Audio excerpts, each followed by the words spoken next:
வணக்கம் மக்களே. Welcome to our channel the night watchman nice years. So ஒரு செம எக்ஸைட்டான ஒரு எலிமினேட்டர் ஜஸ்ட் நோ சுட சுட முடிஞ்சிருக்கு.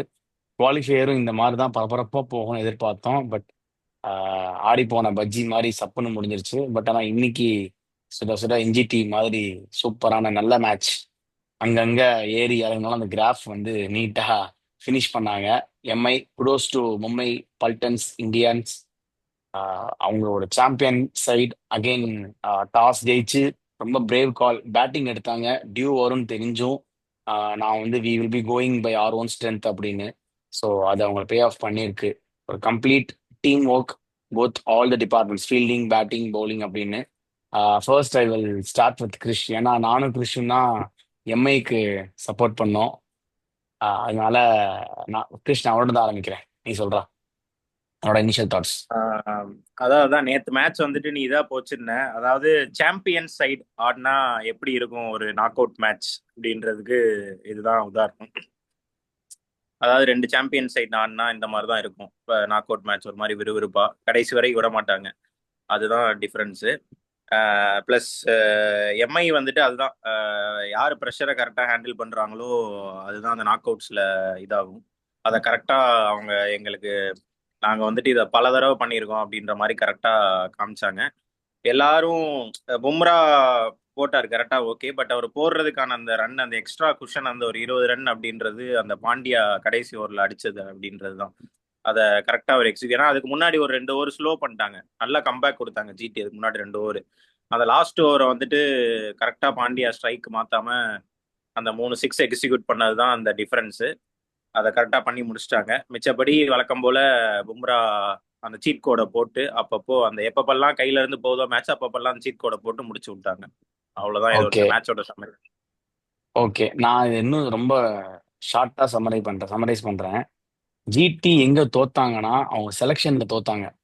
கோட்ஸே ஜெரால் கோட்ஸே எடுத்தது ஒரு ராங் ராங் ராங் செம்ம ராங் மூவ். ஏன்னா அவர் வந்து hit the hard deck bowler. ரொம்ப மாதிரி ஹார்ட் லென்த்ல ரொம்ப பிச்சான் பண்ணி போடுறவர். ஸ்கைக்கெல்லாம் நீங்க அந்த மாதிரி பிச்சான் கொடுத்து இப்படி நெஞ்சுக்கெல்லாம் பவுன்ஸ்ல போட்டீங்கன்னா அவர் அந்த கரண்டி ஷாட்டுக்கெல்லாம் ஏத்த ஒரு இது. ஸோ அவர் வந்து இந்த பிச்சுக்கு வந்து ஐடியலாவும் கிடையாது. இந்த ஸ்குவாட்லயுமே அவர் ஐடியலா செட் ஆக மாட்டாரு. தேவையில்லாம நீங்க அவரை கொண்டு வந்து ஒரு ஃபாரின் ஸ்டார்ட் ஆடணுமேன்னு சொல்லி ஆட வச்ச மாதிரி இருந்தது. அண்ட் அவரோட அவர் அந்த ஒரு இன்க்ளூஷன்னால என்னென்ன நடந்துச்சுன்னு பாத்தீங்கன்னா, ரோஹித் சர்மாவோட கேட்சை விட்டாரு. Rohit Sharma end of the இதுல 85 ரன்ஸ் அடிச்சுட்டு போனாரு. 85 ரன்ஸ் காஸ்ட் அந்த ஜெரால் கோட்ஸேயோட ஒரு கேட்ச். அதுக்கப்புறம் அவர் பவுலிங் போட்டாரு 3 ஓவர்ல 51 ரன். அங்க ஒரு பிளண்டர். அது போக ஆமா, இது ரெண்டு தான் மோஸ்டா பெரிய பிளண்டர். இங்கேயே மேட்ச் முடிஞ்சுச்சு உனக்கு. 81 ரன்னும் அடிக்க விட்டு 51 ரன்னும் எக்ஸ்ட்ராவும் கொடுத்து இது அதான் அவர் ஒரு ஆள்னால ஒரு 140 ரன்ஸ் கிட்ட வந்து இப்படியே வந்துருச்சு. அங்கவே நீ அழகா ஒரு அவங்கள ஒரு 60 இல்ல 55 ஃபார் 2 இல்ல 45 ஃபார் 50 ஃபார் 1 ஆல் 2 அப்படிங்கிற மாதிரி கண்டெயின் பண்ணியிருந்துக்கலாம் எம்ஐய. பட் அங்கேயே விட்டுட்டாங்க. அண்ட் ரொம்ப குஷால் மெண்டிஸ் அவர் பங்குக்கு ஒரு 2 கேட்ச் விடுறது அப்படின்னு அந்த ஃபீல்டிங்ல வந்து ரொம்ப லெட் டவுன் பண்ணிட்டாங்க டீமை. ஸோ அதுவே ஒரு மொரல் லெவல்ல வந்து ஒரு என்ன சொல்ல ஒரு கான்ஃபிடென்ட்டே இல்லாம ஒரு ஓவர் போடும்போது ரொம்ப ஏதோ என்னடா பண்றோம் அப்படிங்கிற மாதிரி இருந்தது. மேடி உன்னோட இன்னொன்னு இனிஷியல் ஒன்னே தாட் ஒன்று சொல்லு. மட்டும் சொல்லிக்கிறேன். நான் சொன்னேன் Rohit Sharma கம்மட் they are கம்மட் the man கரெக்டா வருவாரு அப்படின்ட்டு. அதே மாதிரி வந்து நின்னாரு. அதுதான் பிக் கேம்ஸ்க்கு ஆடுற அந்த ஒரு ஒரு ஹிட்மேனோட ஸ்பெஷாலிட்டி. இல்ல அவருக்கு சான்ஸ் கிடைச்சிச்சு. பட் அதை கொடுத்த சான்ஸ் சூப்பரா யூட்டிலைஸ் பண்ணார் பாத்தியா. அந்த ஆமா, சாய் கிஷோரை முட்டி போட்டு கவு கார்னர்ல போட்டு சொருகுறது, இந்த ஸ்வீப் எல்லாம் சாதாரண கோட்ல போய் விழுல, எல்லாம் டயர்ல போய் விழுது. ரஷீத் கான் 2 சிக்ஸ் சூப்பரா டேக் டவுன் பண்ணாங்க. செமையா ஆடினாங்க. Kudos to MI. Sorry, kudos to Rohit Sharma. Maddy உன்னோட இனிஷியல் அதான் தாட் சொல்லு. நான் ஜிடி பேசிட்டீங்க. நான் தான் ஜெயிப்பாங்கன்னு ஜிடி சொன்னேன். சப்போர்ட் பண்ணேன். சொன்னேன் ஜிடி ஜெயிப்பாங்கன்னு சொன்னேன். பட் யாருமே எக்ஸ்பெக்ட் பண்ணிருக்க மாட்டீங்க. நம்ம குரூப்ல பேசிக்கிட்டு இருந்தோம். ஜிடி இவ்வளவு டஃப் கொடுத்தது வந்து we have to give credits to them. மும்பையை வந்து அலற விட்டாங்க. நம்ம யூஸ்வலா பயம் காட்டினதெல்லாம் பாயிண்ட்ஸ் கொடுக்க மாட்டாங்கன்னு சொல்லுவான் கிட்னா. அது உண்மைதான். பட் உண்மையிலேயே எம்ஐ கேம்ப் வந்து சும்மா வெடவெடுத்துட்டாங்க சாய் சுசன் இருந்த வரைக்கும். அது வந்து 100% உண்மை. கொஞ்சம் இந்த inexperience of Shubman Gill captaincy தெரியுது. ஏன்னா உனக்கு அந்த எக்ஸ்பீரியன்ஸ் வந்து எப்படி ஹேண்டில் பண்ணணும். எனக்கு இன்னும் கூட இந்த மேட்ச் பாக்குறப்ப என்ன ஞாபகம் வந்துச்சுன்னா 2019 எம்ஐ சிஎஸ்கே என்னடா இவன் எந்த மேட்ச் கேட்டாலும் சிஎஸ்கே கம்பேரிசன் சொல்றேன்னு நினைக்காத. ஏன்னா அவ்வளோ அந்த எக்ஸ்பீரியன்ஸ் எங்க வந்து மும்பை வந்து பண்றாங்கன்னா 2019 மலிங்காக்கு ஒரு பேட் டே. இன்னைக்கு பேட் டே போல்ட்டுக்கு. போல்ட் நீ ஸ்கோர் கார்டு எடுத்து பார்த்தா பேட் டே. ஆனாலும் ட்ரஸ்ட் பண்ணாங்க. அந்த ஓவர் வந்து அஸ்வினி குமார் கொடுக்காம போல்ட் கொடுத்தாங்க. ஏன்னா அந்த இடத்துல ஒரு எக்ஸ்பீரியன்ஸ்டு போலர் வேணும். அஸ்வினி குமார் நல்லா போட்டாரு, இருந்தாலும் வேண்டாம் போல்ட்டுக்கு போவோம். ஏன்னா ஒரு பால் தப்பா போயிடுச்சுன்னா அஸ்வினி குமார் வந்து இன்கேஸ் ரன் போயிட்டானே பட்டது அவரோட கான்பிடன்ஸும் கம்மியாயிடும். Through the qualify to finals போறப்ப அவர் இந்த மாதிரி ஒரு யங்ஸ்டருக்கு சான்ஸ் வேணுன்றதுனால இன்வெஸ்டட் இன் போல்ட். போல்ட் கரெக்டா டெலிவரி பண்ணாரு. பும்ராக்கு அப்புறமா யாரா இருந்தாலும் அஸ்வினி குமார் தான் கொடுத்துருப்பாங்க. ஆனா அந்த டைம்லயும் வந்து பும்ரா இருந்தாரு, மலிங்கா இருந்தாரு, வேற யாராவது போலர் நல்லா போட்டாங்க. பட் மலிங்காக்கு தான் ரோஹித் சர்மா கொடுத்தாங்க. அதே டெம்ப்ளேட் தான் எனக்கு ரோஹித் சர்மா இன்புட் ஸ்கிரீனா தெரிஞ்சது.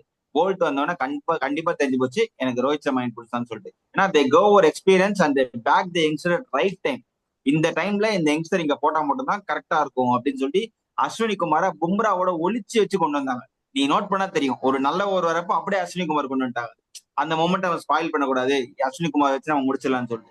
ஸோ செம்ம கேப்டன்சிடா. நீ எங்கேயுமே மும்பை வந்து எதுவும் பண்ண முடியாது. பிகாஸ் டாக்டிக்கலா சூரியகுமார் படுத்ததாகட்டும், அந்த 6-7 நிமிஷம் அது ஒரு அட்வான்டேஜ் தான். பட் அது வந்து come up with they have to come up with some rules. ஏன்னா உனக்கு இன்ஜுரினா நீ வெளியே போயிட்டு வேற சப்ஸ்டியூட் கொண்டு வான்ற மாதிரி பண்ணும்.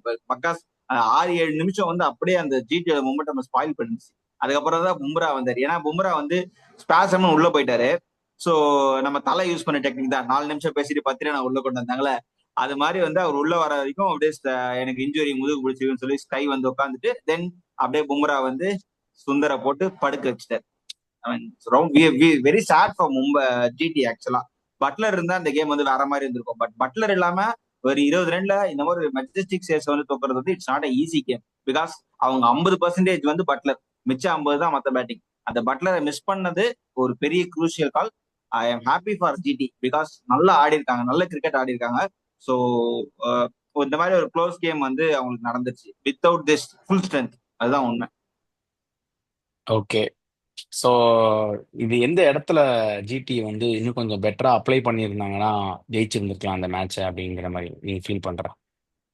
வாஷிங்டன் சுந்தர் வந்து ஒரே ஓவர் தான் போட்டாரு, 7 ரன். ஓகேவா? அந்த வாஷிங்டன் சுந்தரை நீ பேர்ஸ்டோ ஸ்பின்னர் அடிச்சாலும் பரவாயில்ல. பேர்ஸ்டோக்கு வந்து கண்டிஷன்ஸ் வந்து ஏலியன். இப்பதான் வந்திருக்காரு. ஆனா பேச அந்த பால் எனக்கு ரொம்ப பிடிக்கும். நீ அந்த இடத்துல பவர் பிளேல வாஷிங்டன் சுந்தர் ஒரு ஓவர் கொடுத்திருந்தா உனக்கு பின்னாடி வந்து ஒரு ஓவர் ப்ரொடெக்ட் ஆயிருக்கும். ஜெரால் காட்சிக்கு 2 ஓவர் நீங்க முடிச்சுக்கலாம். ஜெரால் காட்சியும் அங்க 11வது ஓவருக்கு அப்புறம் தான் கொண்டு வராங்க. அதுவே என்ன தாட் ப்ராசஸ் தெரியல. ரோஹித் சர்மா அடிக்கிறாரா, ஓகே நீ பரவாயில்ல, எனக்கு பேர்ஸ்டோ இருக்கான், பேர்ஸ்டோ டார்கெட் பண்ணி நான் வந்து ஒரு ஸ்பின் போலிங் கொடுக்குறேன் அப்படின்னு சொல்லி வாஷிங்டன் ஸ்பின் போலிங்ல 3rd ஓவரோ 4th ஓவரோ கொடுத்திருந்தா கொஞ்சம் மொமெண்டம் பிரேக் ஆயிருக்கும். ஏன்னா அவங்க வந்து க்ரூஸ் பண்ணிட்டு போயிருந்தாங்க. அந்த 70 ரன் மேல அடிச்சாங்க. ஸோ வாஷிங்டன் ஒரு ஓவர் கொடுத்தானா கொஞ்சம் வந்து பேர்ஸ்டோ வச்சு நம்ம கொஞ்சம் என்ன பார்த்துக்கலாம். கொஞ்சம் பயந்தாவது 2 பால் ஆடி இருப்பாரு பேர்ஸ்டோ. கண்டிப்பா எப்படி வருதுன்னு பார்க்கலாம்னு சொல்லிட்டு அதுல ஓவர் ஓட்டிருந்துக்கலாம். The miss the trick at that time. So நிறைய பேஸ்டோ இடத்துல நிறைய மிஸ்டேக். பேஸ்டோ மட்டும் கிடையாது மாப்பிள்ள. இது நீங்க பழைய ஐபிஎல் பழையனா ரொம்ப பழசு இல்லை, ஒரு 4-5 எடிஷன் பண்ணி பார்த்தாலுமே ரோஹித் சர்மாவுக்குமே வாஷிங்டன் சுந்தருக்குமே ஒரு நல்ல மேட்சப் இருக்கு. டெஃபினட்டா வாஷிங்டன் டெஃபினட்டா. சுந்தர் நிறைய தடவை ரோஹித் சர்மா சொல்லி சொல்லி சொல்லி எடுத்துக்காரு. எஸ்ஆர்ஹெச் ஆடும்போது பவர் பிளேயரா ஓபன் பண்ணுவார் நிறைய தடவை வாஷிங்டன் சுந்தர். நிறைய முறை ரோஹித் சர்மாவை எடுத்திருக்காரு. இவங்க தில்லுக்கு துட்டுன்னு அடிக்கிறான், யாரை போட்டாலும் அடிக்கிறதா போறாங்க. அதுக்கு ஒரு ஊரை அதுதான்டா கொடுத்துதான் பார்க்கலாமே அவங்க அப்படின்னு கொடுக்கணும். தப்பு பண்ணிட்டாங்க. கோட்ஸே எடுத்ததாண்டா பிளண்டர் என்ன கேட்டான். அந்த பிளண்டர் நான் மன்னிக்கவே மாட்டேன். கோட்ஸ் எடுத்ததுக்கு அர்ஷத் கானே அவங்க எடுத்தாங்கன்னா அட்லீஸ்ட் ஒரு லெஃப்ட் ஹேண்ட் இல்ல ஆப்ஷனா இருந்திருக்கும். பிகாஸ் இஷாந்த் சர்மா கூட எடுத்துட்டு போயிருக்கலாம்டா. இஷாந்த் சர்மா இல்ல முடிச்சிடலாம். டெத்ல கூட போடுவார் கொஞ்சம். நீ வந்து சொன்ன வாஷிங்டன் சுந்தர் கண்டிப்பா எடுத்தே ஆகணும்னு சொல்லிட்டு ப்ரிவியூ வீடியோல சொல்லிட்டு இருந்தேன். ஆனா யாரை தூக்குவாங்கன்னா அர்ஷத் கான் தான் ஒரே option. But left hander option இருக்காங்க. ஏன்னா லெஃப்ட் ஹேண்டர் ரோஹித் சர்மா ஒரு காதல் கதை. ஏன்னா left hander at the middle கொஞ்சம் ஸ்விங் ஆச்சுன்னா ரோஹித் சர்மா ஸ்ட்ரகிள் ஆவார். பட் அவங்க அந்த கோட்சேக்கு பதிலாக அவங்க அர்ஷத் கான் மேல ட்ரஸ்ட் வச்சிருந்தாங்கன்னா அந்த லெஃப்ட் ஹேண்டர் வந்து உங்களுக்கு அடிஷனல் ஆப்ஷன் கட்டுவோம். பிகாஸ் நீ யோசிச்சு பார்த்தா எல்லாமே ஸ்டாட்டிக்கான bowling அட்டாக். சிராஜ் ஆகட்டும், பிரசித் ஆகட்டும், காட்சி ஆகட்டும், எல்லாமே ஓடி வந்து பேக்கப் டெலிவரி இல்லைன்னா குட்லன் டெலிவரி. இது 2 தவிர வேற எதுவும் கிடையாது. ஸ்ட்ராங் யார்கர்ஸ் 3 பேர்கிட்டயும் கிடையாது except for Prasidh at some extent. ஆனா அவருமே லோயர் ஃபில்டர்ஸ் தான் போறாரு தவிர மற்றபடி they don't have deadly yorkers. அந்த மாதிரி இல்லாதப்போ நீ அர்ஷத் கானை உள்ள கொண்டு வந்ததுன்னா உனக்கு அந்த ஸ்விங்கு கிடைச்சிருக்கும். ஸ்விங்கு தியேட்டர்ல லெஃப்ட் ஹேமர் கொஞ்சம் நல்ல வந்து இந்த இடத்துல அவங்க ப்ரூவ் பண்ணிருக்கலாம். பட் இவ்வளவு தூரம் பேக் பண்ணிட்டு முக்கியமான நேரத்துல வந்து ஒரு ஃபாரினர் மேல வந்து ட்ரஸ்ட் வச்சது வந்து I feel bad about GT. Because அவங்க இந்தியன் டேலண்ட்ஸ் நிறைய வந்து கொண்டு வந்திருக்காங்க. இந்த இடத்துல அர்ஷத் கானை கொண்டு வந்திருக்கலாம். ஏன்னா ஞாபகமா தெரியல, எல்எஸ்சியோட அர்ஷத் கான் தான் வந்து ஃபினிஷ் பண்ணி கொடுப்பாரு மும்பை, எல்எஸ்சி மும்பை பழைய எல்எஸ்சி மேட்ச்ல. ஸோ அவருக்கு பேட்டிங் கெப்பாசிட்டி இருந்திருக்கு. அவங்க ட்ரஸ்ட் பண்ணிருக்கலாம் அர்ஷத் கான் மேல. இது டூ ஆர் டை கேம்ல காட்சி பெருசா பண்ணவும் இல்லை, டு பி ஆனஸ்ட். பண்ணியிருந்தாங்கன்னா நம்ம வந்து யோசிச்சிருக்கலாம். பட் இன்னொன்னு ஒரு நிமிஷம், எனக்கு என்னன்னா இன்னொன்னு வந்துட்டு பவுலிங்ல இந்த மிஸ்டேக்ஸ் எல்லாம் கில் பண்ணது ஓகே. பிளஸ் அவங்க பேட்டிங் ஆர்டருமே வந்துட்டு ஷாருக் கான ஒரு சைடு வந்துட்டு சின்ன சைடு, ரெண்டு பேருமே லெஃப்ட் ஹேண்டர் ஆடுறதுக்கு நீ எதுக்கு ஒரு ஷாருக் கானை வந்துட்டு அந்த திவாட்டியாவுக்கு பதிலாவோ இல்ல ரூதர்ஃபோர்டுக்கு பதிலாவோ முன்னாடி இறக்கிடலாம். ஷாருக் கான் வந்துட்டு ஒரு 4-5 பால் ஆடினார்னா செம்ம ஹிட்ரு அவரு. அவர் நீ வந்த உடனே 5 பால்ல 4 6 அடிக்கணும்னா எப்படி அடிக்க முடியும்? யாராலே அடிக்க முடியாது. பிரைம் தோனியா இருந்தாலும் சரி, மைக்கேல் பவனா, யாராலையுமே 5 பால் தொடர்ந்து 4 வந்து என்ன பண்ணிருப்பேன்னா, நான் ரஷித் கானை வந்து இறக்கிருப்பேன் அந்த இடத்துல ஒரு ஃப்ரீ விக்கெட் மாதிரி. ரஷித் கான் பயங்கரமா சுத்துவாரு, கொஞ்சம் வந்து பவுலர் வந்து டிஸ்டர்ப் பண்ணுவாரு. ஒரு பிரேவ் காலா ஆனது ஆயிப்போச்சு. இந்த டைம்ல ரஷித் கான் கொடுத்த காசுக்கு பவுலிங் தான் போடல, நீ பேட்டிங் நல்லா ஆடுவ. ஏன்னா கொஞ்சம் அந்த பயங்கரமா ஒரு மாதிரி மிடில் பண்ணி ஆடுற மாதிரி குனிஞ்சு குனிஞ்சு ஆடுவாரு. ஸோ பவுலர்ஸ் டிஸ்டர்ப் பண்ற மாதிரி ரஷித் கான் அமைச்சிருக்கலாம் நீங்க. ஸோ தான் மிஸ்டேக்னு பார்த்தா நிறைய தெரியுது. பட் இவ்வளவு க்ளோஸா வந்ததே பெரிய விஷயம் ஜிடி இந்த டீம் வச்சுட்டு. இன்னொன்னு இவ்வளவு க்ளோஸா சொல்லு எங்கன்னா நான் எங்க கரெக்டா அந்த நல்லா கன்ஸ்ட்ரக்ட் பண்ணி வந்தாங்கடா சேஸ். எங்க மாட்டினாங்கன்னா அந்த 13வது ஓவர் மாதிரி எம்ஐ பேனிக் ஆயிட்டாங்க. சொன்ன மாதிரி ஜெயவர்தனா அங்க, இந்த பக்கம் ஹர்திக் பாண்டியா, மலிங்கா வேற ஃபிஸ்ட் பம்ப் பண்ணிட்டே இருக்காரு, என்னடா பண்றாங்க அப்படி இப்படின்னு ரொம்ப அனிமேட்டடா இருந்தாங்க. அந்த இடத்துல எம்ஐ பயங்கரமான பேனிக். ஏன்னா 2 ஓவர் தான் பும்ராக்கு இருக்கு. அந்த 2 ஓவர் பும்ராவை தங்க முட்டை மாதிரி எங்க போட்டு ஸ்லாட் பண்ணலாம் அது பார்த்துட்டே இருந்தாங்க. வாஷிங்டன் சுந்தர் அந்த 2 6 போட்டு பொழந்தாரு பாத்தியா, அந்த 2 6 போட்டு பொழந்த உடனே அவங்க பயந்துட்டாங்க. எம்ஐ பயந்துட்டு டக்குன்னு அந்த 13வது ஓவர் பும்ராவை கொண்டு வந்தாங்க. அப்போ நான் சொன்னேன், நான் எப்பயுமே சொல்லுவேன், அவங்களோட பெஸ்ட் பவுலர்ஸை நீ அவங்கள என்ஃபோர்ஸ் பண்ண வைக்கணும், அவனை போட வைக்கணும். ஏன்னா மேட்சுக்கு, ஏன்னா பும்ராவை நீ பதுக்கி என்ன பண்ண போற? ரன்ன பால் வந்துச்சுன்னா பும்ரா போட்ட யார் போட்டாலும் வேஸ்ட் தான். அதனால அவன் பும்ரா போட வச்சாங்க. ஆனா அந்த நல்ல முடிவு. ஆனா எங்க விட்டாங்கன்னா பும்ரா கிட்ட வாஷிங்டன் விக்கெட் விட்டாரு. ஆனா நல்லா யாக்கர், அதனால நான் குறைய சொல்ல, நல்லா 43 ரன்ஸ். பட் ஆனா அந்த இடத்துல வந்து அந்த இடத்துல விக்கெட் விழுந்ததுக்கு அப்புறம் உனக்கு மொமெண்டமே கிடைக்கிறடா. ரூதர்ஃபோர்டு வந்தாரு 4-4. நீ அந்த நம்பரை பார்த்தீங்கன்னா 15 பால்ஸ் 23 அந்த மாதிரி இது இருக்கும். ஸ்ட்ரைக் ரேட் நல்லா தான் இருந்துச்சு. ஆனா 4 தான் வந்துச்சு, உனக்கு ரன்ஸே வரல. சும்மா எட்ஜு அங்க இங்க 6 வரல உனக்கு. அதுக்கப்புறம் வந்து ஷாருக் கானாலையும் எதுவும் பண்ண முடியல. தெவாட்டியா வந்து அந்த பும்ரா ஒரு 6 அடிச்சாரு. பட் கன்சிக்யூட்டிவா உன்னால அடிக்க முடியல. அந்த இடத்துல மொமெண்டம் செமையா பிரேக் ஆயிடுச்சு. ஆனா நீ அந்த இடத்துல நீ ஸ்கோர் கார்டு எடுத்து பாத்தீங்கன்னா 36 பால்ஸ் 70 ரன்ஸ் அந்த மாதிரி தான் இருந்துச்சு. அந்த ஆர்சிபி மேட்ச் பார்த்தோம்ல இப்போ ரீசெண்டா எல்எஸ்ஜி கூட, அந்த மாதிரி தான் இருந்தது. அங்க இருந்து அழகா ப்ரூவ் பண்ணி அடிச்சிருந்திருக்கலாம். கூட 7 விக்கெட் கையில இருந்துச்சு. ஆனா கேம் அங்க விட்டாங்க, மொமெண்டமே கிடைக்கல உங்களுக்கு. கான்டெஸ்ட் ஆஃப் த கேம்ல 3 ஓவர் 48ன்றது T20 ஃபார்மேட்ல எடுக்கலாம் வித் திஸ் மச் டியூ. அந்த இன்எக்ஸ்பீரியன்ஸ் ஒரு செட்டில்டு பேட்டர் இல்லை. ஏன்னா என்னதான் டியூ அது இது இருந்தாலும் பால் ஆளுங்க உள்ள வரப்போ அவங்களுக்கு பால் வந்து நியூ தான், ஆட முடியாது. யாராலையும் ஆட முடியாது. கிறிஸ்டோன மாதிரி தான், நீ எவ்வளவு பெரிய ஆளா இருந்தாலும் அடிக்க முடியாது. ஸோ உனக்கு செட்டில்டு பேட்டர் உள்ள இருந்தாங்கன்னா ஜிதேஷ் சர்மா முடிச்ச மாதிரி இங்க கொஞ்சம் முடிச்சு கொடுத்து வந்துருக்கலாம். அவனுக்கு செட்டில்டு பேட்டர்ல சாய் சூசன் கொஞ்சம் கொஞ்சம் என்ன சொல்றது, கொஞ்சம் கேரி டேவே ஆயிட்டாரு அந்த பால்ல. ஓகே ரிச்சர்ட் லேசன் அடிச்சிடலாம், கொஞ்சம் லோ ஃபுல்டர்ஸ் தான் போடுவான்னு சொல்லிட்டு. ஆனா அது நல்ல பால், அடிக்க வேண்டிய பால் மிஸ் ஆயிடுச்சு. அடிக்க வேண்டிய பால் அதான் லக் ஃபேக்டர்னு ஒண்ணு இல்ல. அதுதான் வந்து ஜிடிக்கு. அண்ட் நீ சொன்னல பும்ரா அந்த பால எந்த மனுஷனும் ஆட முடியாது. ப்ராபபிளி ஏஐ வச்சு ஏதாவது ரோபோ வச்சு கரெக்டா இங்கதான் போடுவான், இந்த பின் பாயிண்ட்ல போடுவான்னா மட்டும்தான் பால் ஆட முடியும். செம்ம பால்ரா, பால் ஆஃப் த செஞ்சுரி மாதிரி. அவ்வளவோ எக்ஸாஜரேட் பண்ண அந்த மாதிரி ஒரு பால். அதான் பயங்கரமான பால். அதாவது பாவண்டா, அந்த மாதிரி பாலை எப்படி அடிக்க முடியும்? நீ ப்ரொடெக்ட் பண்ணனா குனிஞ்சுதான் விட முடியும் பும்ராவை. நீ காலு கிட்ட வந்து சென்டர்ல பாலை போட்டா நீ விட்டால விட்டு அடிச்சாலும் பால் ஏறிடுன்றப்போ ஒன்னும் பண்ண முடியாது. 4 ஓவர் சீட் கோட் வச்சிருக்காங்க மும்பைக்கு பவுலிங். மும்பை வந்து ஆடுறப்பயே ஆப்போனன்ட் வந்து எனக்கு 16 ஓவர் தான், அந்த 4 ஓவர் நான் கணக்குல எடுத்துக்க மாட்டேன், இந்த 16 ஓவர்ல நான் எவ்வளவு அடிக்க போறேன், அந்த 4 ஓவர்ல 20 ரன் அப்படின்ற மைண்ட் செட்ல தான் வராங்க. அப்படிதான் வருவானுங்க.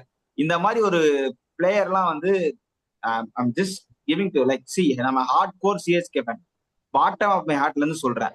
மும்பை மாதிரி ஒரு பிரான்ச்சைஸ், மும்பை மாதிரி ஒரு ஸ்கவுட்டிங் டீம் வந்து உலகத்துல எங்கேயுமே கிடையாது. ஏன்னா எப்பவுமே ஒரு ஃபேனா நான் இப்ப நிறைய பொறாமப்பட்டிருக்கேன். நானும் நிறைய பேர்ட்ட கேட்டிருக்கேன், எப்படிடா இங்க இருந்து ஆளுங்களை கண்டுபிடிக்கிறீங்க, எங்க யார ஆள் வச்சிருக்கீங்கன்னு சொல்லிட்டு. தெருவா போறாங்கடா, தெருவா போவாங்களாம் லிட்டரலா. ஒவ்வொரு லீக்கும் இப்ப நமக்கு என்ன தெரியும் ஸ்கவுட்டிங்னா ஒரு பிரீமியர் லீக் டிஸ்ப்ளே பண்ற ஒரு இங்க ஸ்கோர் கார்டு இருக்க லீக் அப்படிலாம் கிடையாது. லோக்கல் டோர்னமெண்ட்டுக்கு போய் ஆள் எடுக்கிறாங்க. அந்த மாதிரி கண்டுபிடிச்சி அஸ்வினி குமார்லாம் பஞ்சாப் ஆள் கரெக்டா அந்த இடத்துல கொண்டு வந்து அந்த எக்ஸ்பீரியன்ஸ்ல இங்க இந்த இடத்துல போட்டோம் பிரச்சனை இல்ல, இந்த இடத்துல அவனை பேக் பண்றேன்னு சொல்லிட்டு இப்போ ஒரு நல்ல யங் பிளேயர் க்ரூம் ஆகி டெவலப் ஆகி இந்தியா காரணம்னா மும்பை கிட்ட தான் இருக்கணும். Right place at right time. Mumbai மாதிரி ஒரு ஸ்கவுட்டிங் டீம், மும்பை மாதிரி ஒரு டீம் வந்து ஒரு பிளேயரை பார்த்து க்ரூம் பண்ற டீம் வந்து யாருமே கிடையாது. நான் எழுதி தரேன், இன்னும் 10-20 வருஷத்துக்கும் யாரும் இருக்க மாட்டாங்க. அந்த மாதிரி ஒரு ஸ்கவுட்டிங் டேலண்ட் டீம். ஏன்னா பும்ரா வந்து 2013-14 கண்டுபிடிச்சாங்க. கண்டுபிடிச்சி ப்ரொடெக்ட் பண்ணி அவரோட பிசிக்கை பார்த்து இந்த மாதிரி வந்து பண்ணி இந்த மாதிரி ஒரு கோட் மாதிரி கொண்டு வந்திருக்காங்க. ஸோ இதுக்கப்புறம் அதை பண்ணிட்டு தான் இருக்க போறாங்க. இன்னொரு 10 பும்ரா 20 பும்ரா கூட நெக்ஸ்ட் 20-50 இயர்ஸ்ல கொண்டு வர போறாங்க. In case if they go for the same பிரான்ச்சஸ்னா கண்டிப்பா அவங்களால முடியும். So we have to give credits to complete Mumbai management. அது வந்து பாராட்டத்தக்க விஷயம் மும்பை கிட்ட இருந்து. ஓகே, சரி, நிறைய பேசிட்டோம். கிறிஷ், உன்னோட ஃபைனல் தாட்ஸ் தான் சொல்லு. சொல்ல வந்தல. ஃபைனல் ஃபைனல் தாட்ஸ் வந்துட்டு அதுதான், ஜிடி வந்துட்டு அந்த மொமெண்டம் அவங்க அந்த இதுலயே விட்டுட்டாங்க. அந்த கேப்புக்கு அப்புறமே ஜிடியோட மொமெண்டம் போயிருச்சு. அந்த ஐபிஎல் நடுவில் அந்த இந்த கேப்புக்கு அப்புறமே அந்த பிரேக்குக்கு அப்புறமே அந்த மொமெண்டம் போயிருச்சு. ஏன்னா டாப் 2ல ஃபினிஷ் பண்ண வேண்டியவங்க எலிமினேட்டர் ஆடுறாங்க. அதுல அந்த மொமெண்டம் எடுத்து விட்டதுல சிஎஸ்கேக்கும் ஒரு பங்கு இருக்கு. அது பேசாம அங்க ஆட வேண்டியவங்க முடிச்சு விட்டு மும்பை கூட ஆட வச்சுட்டானுங்க. அது ஒண்ணுதான்.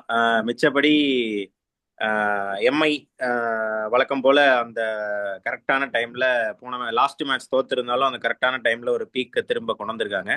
இந்த மேட்ச் வந்துட்டு அந்த பேட்டிங் நான் சொன்னேன், ரோஹித் சர்மாவும் அடிப்பாரு, திலக் வர்மாவும் திரும்ப அந்த டச்சுக்கு வந்துருவாரு அப்படின்னு சொன்னேன். அதே மாதிரி திலக் வர்மா நல்லா தான் ஆடிட்டு இருந்தாரு.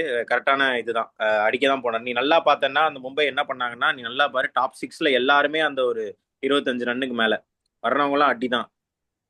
பிளஸ் இன்னொரு முக்கியமான பாசிட்டிவ் மும்பைக்கு என்னன்னா, ஜானி பேர்ஸ்டோ வந்துட்டு டைம் எடுத்துக்கல, ஒரு மாதிரி செம்மையா ஆடினாரு.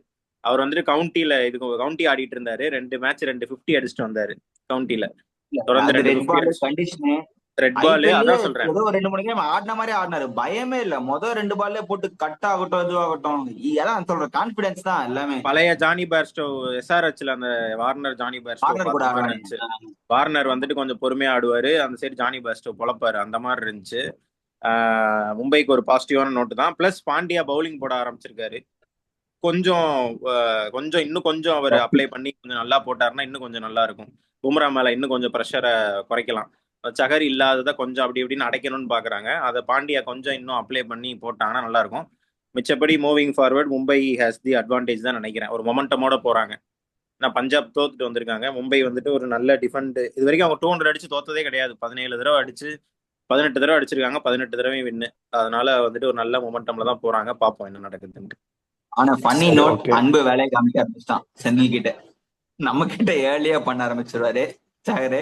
கடைசியா முக்கியமான நேரத்துல வந்து சஹர் வந்து காலை பிடிச்சிட்டு போயிட்டான். அது டீசனுக்கும் கால் பிடிச்சிக்கிச்சு, பும்ராக்கும் பேட்ஸ்மேன் நிறைய ஒரீஸ் இருக்கு. பட் இந்த ஒரு நாள்ல அவங்க என்னென்ன பண்றாங்கன்னு பாப்போம். டிராவல் வேற இருக்கு, லாங் டோர்னமெண்ட் வேற. அதனாலதான் சஹர் கண்டிப்பா தேல் மிஸ்டா, டெஃபினெட்லி தேல் மிஸ் சஹர். நான் பவர் பிளேல ஒரு 2-3 ஓவர் தள்ளிட்டு அவனுக்கு பும்ராவை 2 ஓவர் ப்ரொடெக்ட் பண்ணலாம். சோ அந்த இடத்துல உனக்கு லீக் ஆகுதுன்றப்ப சாண்டனையும் உள்ள கொண்டு வர முடியல, பால் டர்ன் ஆகலாம். சோ அந்த இடத்துல அவங்க மாட்டிக்கிறாங்க. அதை எப்படியாவது அவங்க ட்ரையாங்கிள் ஃபார்ம்ல ஏதாவது வச்சு கண்டுபிடிச்சு அஸ்வினி குமாரை உள்ள கொண்டு வரலாமா. ஏன்னா அவங்களுக்கு ரோஹித் சர்மா தான் ஒரு 8 ஓவர் கிட்ட நின்னாரு நினைக்கிறேன் அந்த ஃபீல்ட்ல. சோ அதனால வந்து அது ஒண்ணுதான் அவங்க எம்ஐ நல்ல மூடா. ஏன்னா நான் சொன்னேன், கில் அண்ட் சாய் சுதர்ஷன் 2 பேரும் தூக்கிட்டீங்கன்னா டீம் அவ்வளவுதான் அப்படின்னு. அதே மாதிரி கில்ல சீக்கிரமே எடுத்துட்டாங்க. நீ நினைச்சு பாரு, கில்லு இல்லாமலே இவங்க இவ்வளவு தூரம் வந்துட்டாங்க. கில்லோ இருந்தும் நீ 110-0 அப்படின்ற மாதிரிலாம் ஜிடி இருந்தாங்கன்னா துண்டா அடிச்சு போயிருந்திருப்பாங்க. கில் விக்கெட் எடுத்தது ரொம்ப இது. அண்ட் கில் எடுத்தோடனே டீம் நேத்து மாதிரி பிபிகேஸ் மாதிரி சரிஞ்சோன்னு நினைச்சேன். ஆனா சூப்பரா டேக் டவுன் பண்ணி கொண்டு போனாங்க. இல்ல அதான் அந்த இடத்த வந்துட்டு குசல் மெண்டிஸ்க்கும் அவர் மொமெண்டம் விடல. அவர் அவுட் ஆனது அந்த ஒரு ஸ்லிப் ஆகி இதுல போய் விழுந்தாரு. பேக் லெக் ஸ்லிப் ஆகி போய் டியூ நிறைய இருந்துச்சு. அந்த காலில் ஒட்டி இருக்கிற அந்த புல்லோட இதெல்லாம் ஒட்டி இருக்கும். அந்த இது வந்துட்டு ஸ்லிப் ஆகி விழுந்தாரு. பட் அவர் மொமெண்டம் விடல. நல்லா பார்த்தோன்னா 9 பால் 20 ரன் நல்லா ஆடிட்டு இருந்தாரு. அதுதான் அவங்களுக்கு அந்த மொமெண்ட். ஒருவேளை குசல் மெண்டிஸ் பொறுமையா ஆடி இருந்தாருன்னா அவங்க இதா இருக்க முடியாது. 2 சைடுமே ம். அடிச்சதாலதான் நல்லா வந்துட்டு இருந்துச்சு.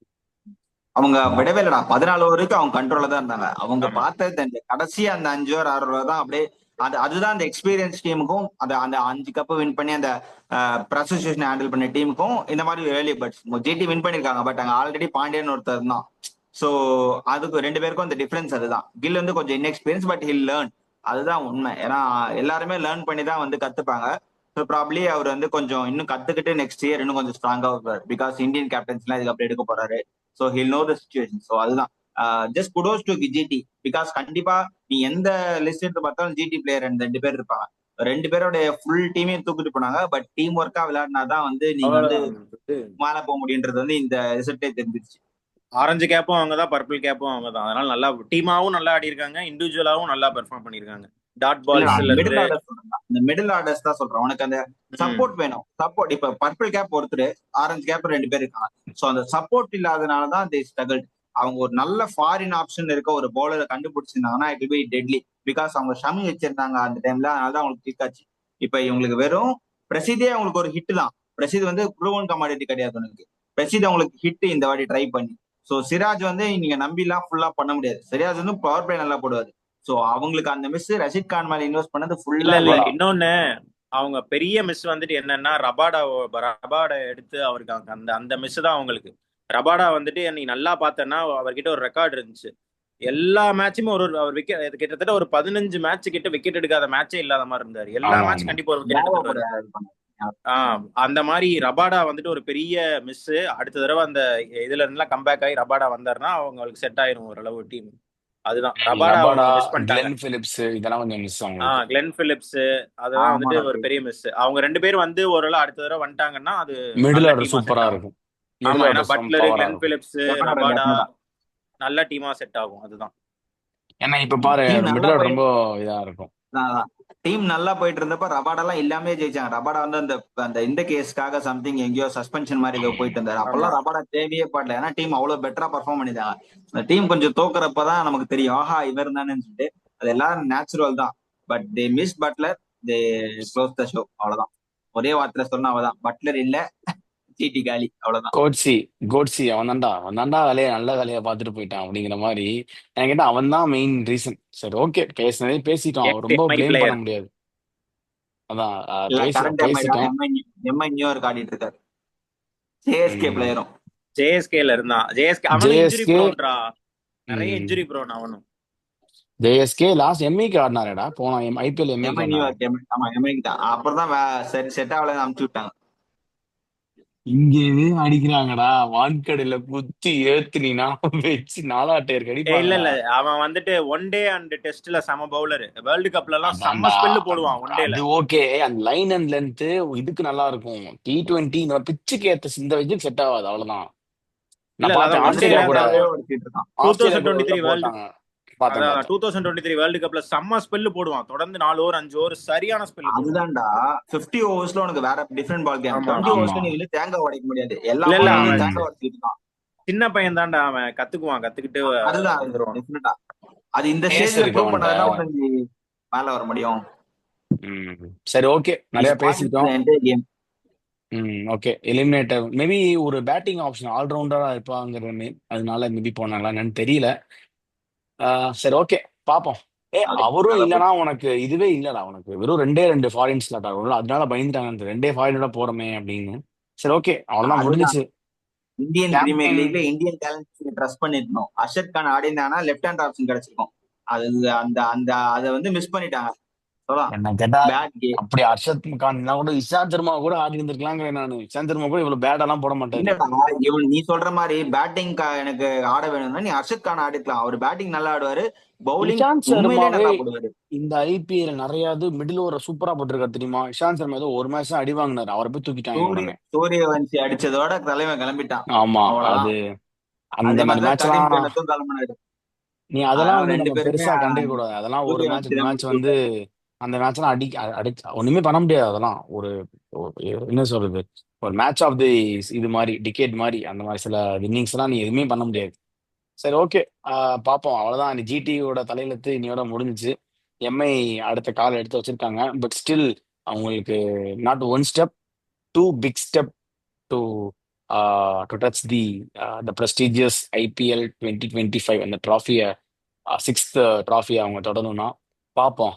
என்னோட டிராஃபிக்காக நான் வந்துகிட்டே இருக்கேன் அப்படிங்கிற மாதிரி சஞ்சய் தத் இதுல வந்து வந்துகிட்டே இருக்காங்க.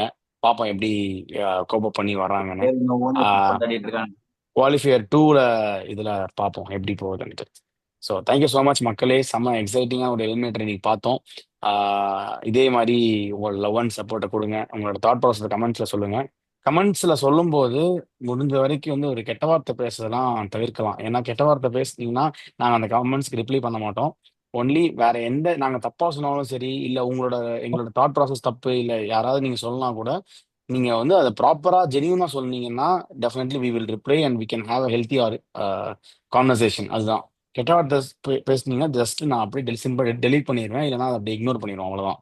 அதுக்கு நாங்கள் ரெஸ்பாண்ட் பண்றதுக்கு அவசியம் இல்லை. ஸோ அதுதான் ஒரே ஒரு request. Thank you so much. We are signing off the trios VJ, Krish and Maddy. So have a great weekend. Thank you. And பயங்கரமான ஒரு குவாலிஃபையர் 2 அண்ட் எக்ஸைட்டிங் ஃபைனல் வரப்போகுது, வந்துகிட்டே இருக்கு. So yeah, thank you and good night.